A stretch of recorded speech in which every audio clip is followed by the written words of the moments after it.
Imagine fleeing a war zone. You've traveled hundreds of miles. Yeah, carrying basically just what you can strap to your back. Exactly. And you finally arrive at the border of what the rest of the globe widely considers the happiest, most progressive, egalitarian country on Earth. Right. Denmark. But then the border authorities stop you. And they don't just check your papers. They evaluate the gold rings on your fingers. It's just such a stark image. It really is. They evaluate the watch on your wrist, calculating if they should seize your personal jewelry just to, cover the cost of your upcoming stay in their welfare system. It is deeply jarring.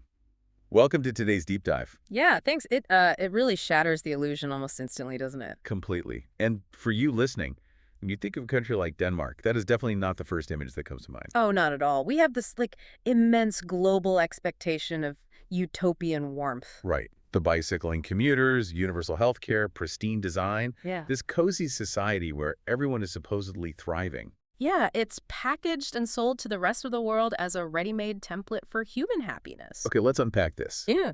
Because it's like visiting a beautifully designed minimalist house, but when you step inside, the thermostat is turned way, way down. So, how much of that chill is just the architecture and how much is by design? That's a great way to put it. We're looking at a cultural landscape full of complex friction today. Yeah. We're basically exploring the tension between Denmark's global reputation as this flawless liberal welfare state and what the machinery of that state actually feels like from the inside. Especially, if you're marginalized or arriving from the outside. Right, because we're tracing this concept today, this idea of missing empathy that keeps bubbling up in all our sources, from day-to-day social interactions all the way up to controversial national legislation. Yeah, and to understand how a nation gets to the point of passing laws that, seize jewelry from refugees, we have to start at the bedrock. The cultural baseline. Exactly. If you listen to modern podcasts coming out of Denmark, shows like Text, which does this phenomenal, really raw conversational coverage of everyday Danish life, you hear this recurring theme. Oh, the loneliness stuff. Yeah. It's almost desperate, the way internationals talk about it. Right. It's the sheer impossibility of breaking into the social fabric. The material from Text zeroes in on this idea of missing empathy at a purely interpersonal level. So what does that actually look like on the ground? Well, they detail the psychological toll on newcomers who move there expecting, a welcoming communal utopia. And instead, they hit what we might call a social frostbite. Social frostbite? What? Yeah. The core of this struggle revolves around typical Danish reservedness. It's a society where people generally keep to themselves, mind their own business, and stick really tightly to small friend groups they formed back in, like kindergarten. Okay, but I genuinely struggle with this.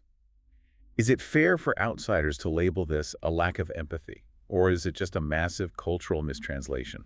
How do you mean? I mean, it feels like trying to read a temperature in Celsius when you spent your whole life using Fahrenheit. Yeah. Like if I'm on the subway in New York and I don't talk to the person next to me, I'm not being unempathetic. You're just respecting their privacy. Exactly. I'm respecting their boundaries. Yeah. It feels like expecting a warm, effusive hug from someone, and when they offer a firm, polite handshake instead, you accuse them of being cold. Are internationals just, completely misreading the social cues? Well, you're touching on the exact defense a lot of locals would make. It is largely about respecting boundaries. Right. But whether the intent is to be cold or simply polite, the mechanism of that culture operates as a massive barrier to entry. I see. Think about how someone actually integrates into a new country. You need small talk. You need a neighbor to invite you over for coffee. You need those low-stakes, warm interactions to build a support network. Exactly. When the default cultural setting is to politely ignore strangers, the outcome for an immigrant is profound isolation. That makes a lot of sense. Yeah, you might have the legal right to live there and be paying heavy taxes into their system, but socially, you are left out in the cold. It's a society that functions flawlessly for those who already possess the unspoken user manual. But it doesn't extend a hand to help anyone else read it. Precisely. So the friction it creates is incredibly real, isolating newcomers. And it leaves people feeling totally unseen, which, if the culture defaults to this highly compartmentalized approach on a neighborhood level, it makes me wonder how that scales up. To the systemic level, you mean? Yeah. If they struggle to integrate newcomers socially, how does the famous Danish system handle citizens who fall outside the norm? Well, to see that, we really have to look at how the domestic press critiques its own backyard. And the gold standard for Danish narrative journalism is a show called Third Year. Right. They do that deep, character-driven storytelling, not just dry statistics. Exactly. It's complex, often dark stories about people living on the fringes of society, people dealing with overlapping layers of trauma, addiction, generational poverty. But wait, here's where it gets really interesting. These are the exact people a welfare state is designed to protect. We always hear about this legendary safety net. Yeah, it's held up as the global model of institutional empathy. But listening to how Third Year describes these systemic failures, it sounds like the net is woven so tightly that if you don't fit perfectly into the mesh, you don't get caught. Yeah. You just bounce right off. That's a really good way to put it. What the journalism from Third Year exposes is the paradox of that exact system. What does it actually take to fit that standard mold? Well, to make a universal welfare state function efficiently for 6 million people, you need categories. Extreme standardization. Right. You need people's problems to be neatly defined. So the state can allocate resources. A broken arm goes to this department, a lost job goes to that department. So what happens when someone's life is just, messy? Like say someone has severe social anxiety, which leads to losing their housing, which leads to substance abuse. Right. They don't have just one neat problem, and that is precisely where the systemic cracks appear. When you listen to the stories Third Year uncovers, you hear about people in those exact tangled situations. Let's say our hypothetical person misses a mandatory unemployment meeting because they were having a debilitating panic attack. Which is a totally real scenario. Oh, absolutely. Now, to a social worker with the flexibility to exercise human empathy, that's a moment to offer mental health support. Right. But to a highly standardized bureaucratic system, a missed appointment is just a triggered rule. The algorithm just says appointment missed, non-compliant, cut off benefits. Exactly. The system is unempathetic to individual, complex human needs. It's like an automated sorting machine in a massive factory. It's incredibly efficient at moving perfectly square boxes down the conveyor belt. Right. But the second an irregularly shaped object comes down the line, something jagged or fragile, the machine doesn't know what to do with it. No, it doesn't. It doesn't stop and adjust its gears. It just violently rejects it off the belt so the rest of the factory can keep running on time.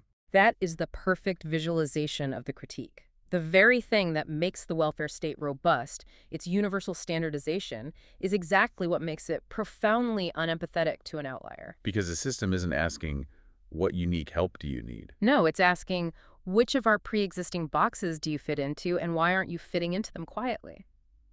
The rigidity takes precedence over the nuance of the human being. Which is terrifying if you are the one falling through the cracks. It's like structural empathy for the population at large, but zero individualized empathy for the anomaly. And that institutionalized rigidity doesn't just apply to citizens who fall behind. It drives sweeping, proactive national policy.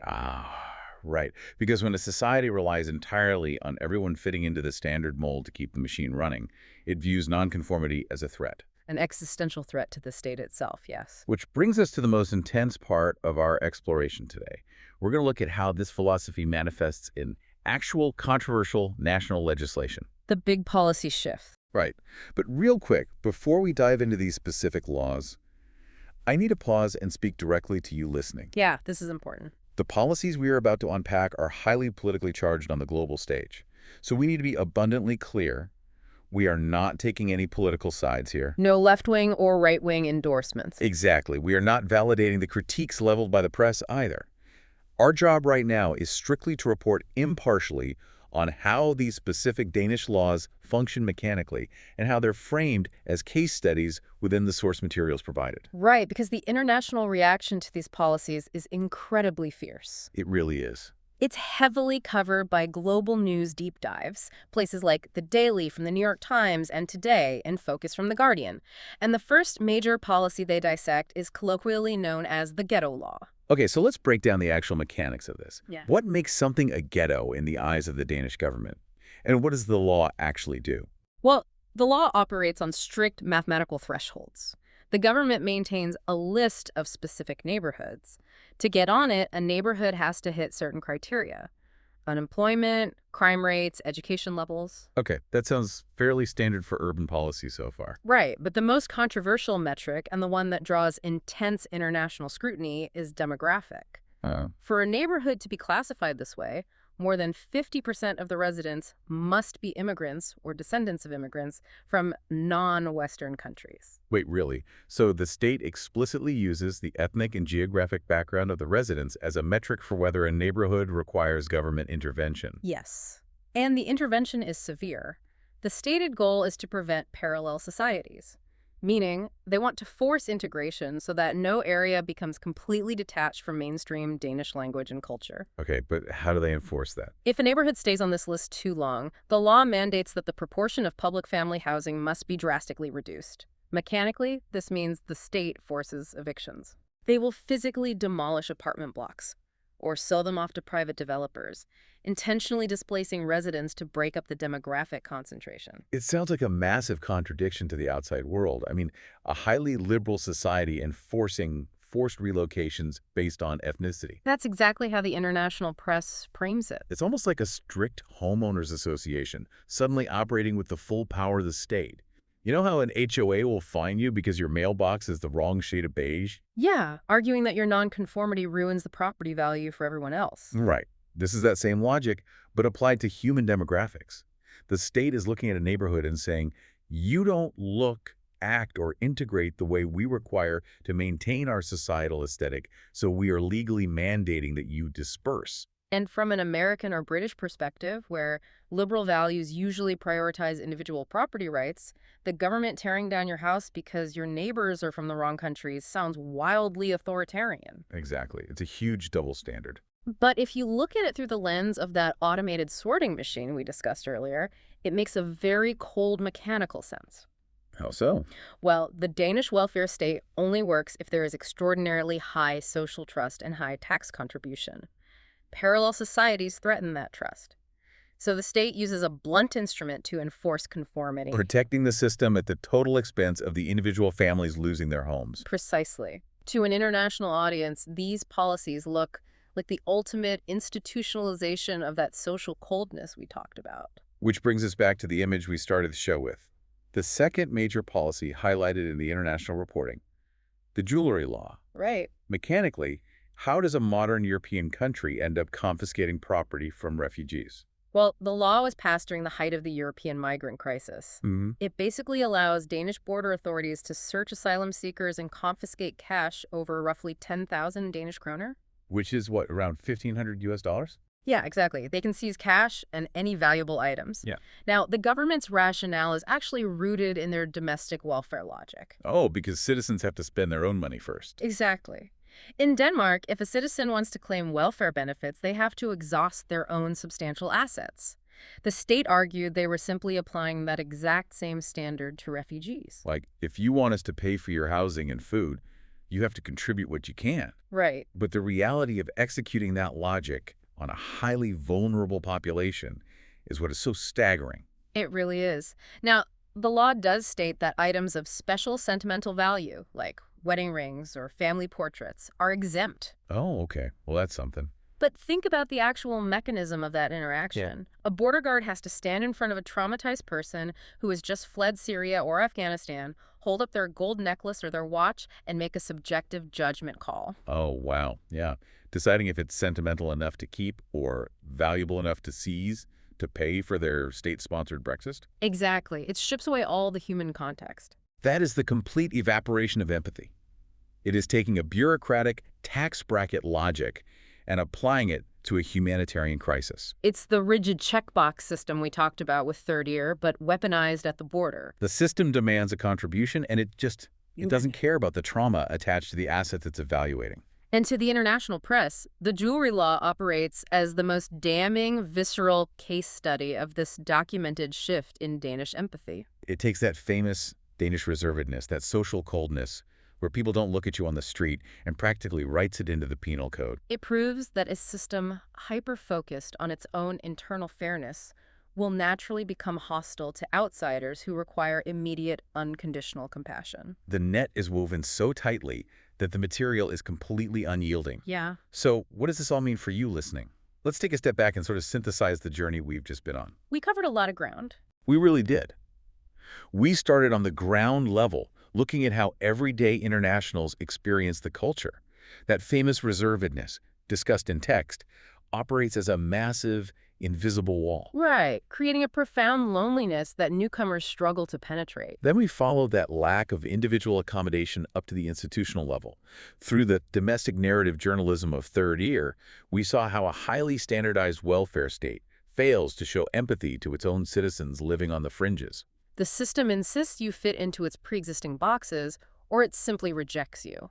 And finally, we saw that exact same systemic rigidity escalate into national policy. The international reporting from the Daily and Today in Focus showed us how the state enforces conformity to protect its resources. Whether it's tearing down housing blocks based on demographics in the ghetto law, or confiscating watches from asylum seekers under the jewelry law. The pattern is the same. The survival and the aesthetic of the system are always prioritized over the dignity of the individual outlier. And looking at multiple perspectives like this, both the domestic reporting and the international political critiques, is really the only way to get a true 360-degree view of a nation's identity.